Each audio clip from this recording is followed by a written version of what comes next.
Solo levelling का world randomly exist नहीं करता, बल्कि इसको एक गॉड ऑफ यूनिवर्स ने बनाया था। यह एक सुप्रीम बीइंग था जो पूरे कॉस्मोस को कंट्रोल करता था। उसने बैलेंस मेंटेन करने के लिए दो पावरफुल ग्रुप्स बनाए, रूलर्स एंड मोनार्च। रूलर्स ये डिवाइन बीइंग थे जो पीस और ऑर्डर चाहते थे, और मोनार्च ये डिस्ट्रक्शन और वॉर चाहते थे, क्योंकि वो सिर्फ स्ट्रॉन्ग लोगों को जीना सही समझते थे। पर दोनों के बीच पावर स्ट्रगल स्टार्ट हो गया और एक्सटर्नल वॉर शुरू हो गया। Rulers versus monarch, the great war. Ruler चाहते थे कि वर्ल्ड में शांति हो और सब सरवाइव करें। मोनार्च चाहते थे कि सिर्फ स्ट्रॉन्गेस्ट लोग जिएं और वीक लोग मर जाएं। इसलिए गॉड ने डिसाइड किया कि वो किसी एक साइड को हेल्प नहीं करेगा, बल्कि उन्हें खुद डिसाइड करने देगा कि कौन जीतेगा।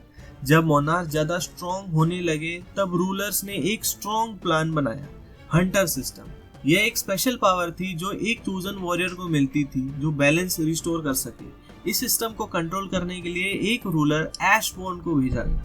First shadow monarch Ashborn, the rebel ruler. Ashborn पहला एक रूलर था, बट उसको समझ आया कि रूलर्स भी मोनार्च की तरह ही पावर स्ट्रगल में उलझे हुए हैं। ऐशबॉर्न ना मोनार्चिस को ज्यादा अच्छा मानता था, ना रूलर्स को ज्यादा अच्छा मानता था, पर मोनार्च को हराने के लिए उसको मोनार्च की पावर चाहिए थी। उसने मोनार्च को अपोज करना कंटिन्यू किया, बट रूलर से भी अलग हो गया। उसने डिसाइड किया कि एक ऐसा इंसान को पावर देनी चाहिए जो सच में वर्दी हो। ऐशबॉर्न ने अपनी पावर छुपा दी और एक सक्सेसर का वेट करने लगा। अब बात आती है वॉर अर्थ तक कैसे आई, सिंस ये यूनिवर्स में हो रही थी।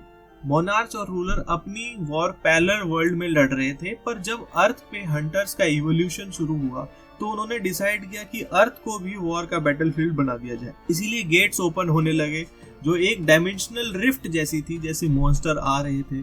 मोनार्च चाहते थे कि इंसानों को मार दिया जाए, रूलर चाहते थे कि इंसानों को बचाया जाए, और यहीं से हंटर्स का एरा स्टार्ट हुआ। जिन्वू द वीकेस्ट हंटर। जिन्वू एक नॉर्मल इंसान था जो सिर्फ अपनी फैमिली के लिए हंटर बना था। उसकी माँ बीमार थी, जो एक एक्सटर्नल स्लम्बर डिजीज में थी। उसकी बहन पढ़ाई कर रही थी और वो उसको सपोर्ट करना चाहता था, पर वो सबसे वीक हंटर था, ई रैंक, जो सिर्फ इजी डंजन्स में सरवाइव कर सकता था। बस वो सरवाइव करता था और लड़ने नहीं जाता था किसी डंजन में। बट एक दिन उसकी जिंदगी कंप्लीटली बदल गई।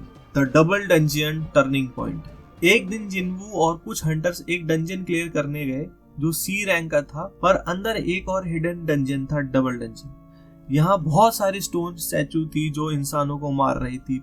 एक मिस्टीरियस रूल बुक थी जो कहती थी पूजा करो वरना मार दिए जाओगे, एक सैक्रिफाइस दो वरना सबको मार दिया जाएगा। जिन्वू सबको बचाने के लिए अपनी जान दे देता है और मरने वाला होता है। तभी एक मिस्टीरियस ब्लू स्क्रीन अपीयर होती है। Congratulation, you have been chosen as a player.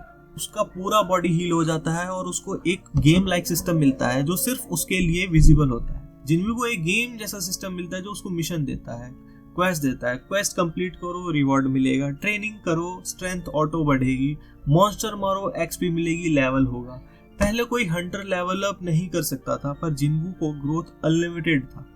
The truth behind system, shadow monarch gift. ये सिस्टम किसी रैंडम एंटिटी ने नहीं बनाया, बल्कि ऐशबॉर्न ने जिन्वू को टेस्ट करने के लिए क्रिएट किया था।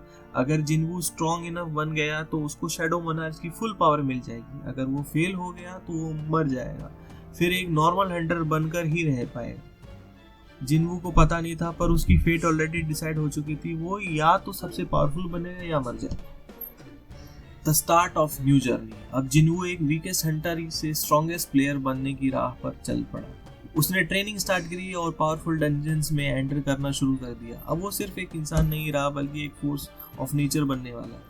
और ये था सोलो लेवलिंग का फुल वर्ल्ड क्रिएशन से जिन्वू की पावर मिलने तक का कंप्लीट एक्सप्लेनेशन। दोस्तों, अगर वीडियो पसंद आई हो तो वीडियो को लाइक करना मत भूलना, चैनल को सब्सक्राइब करना मत भूलना। अपने दोस्तों को शेयर करो जिसको सोलो लेवलिंग का वर्ल्ड समझना है और समझ नहीं आ रहा है। कोई भी क्वेरी है या फिर कोई भी क्वेश्चन हो, आप फ्रीली मेरे को कमेंट सेक्शन में पूछ सकते हो। जब आप कमेंट करते हो तो मुझे दिल से अच्छा लगता है।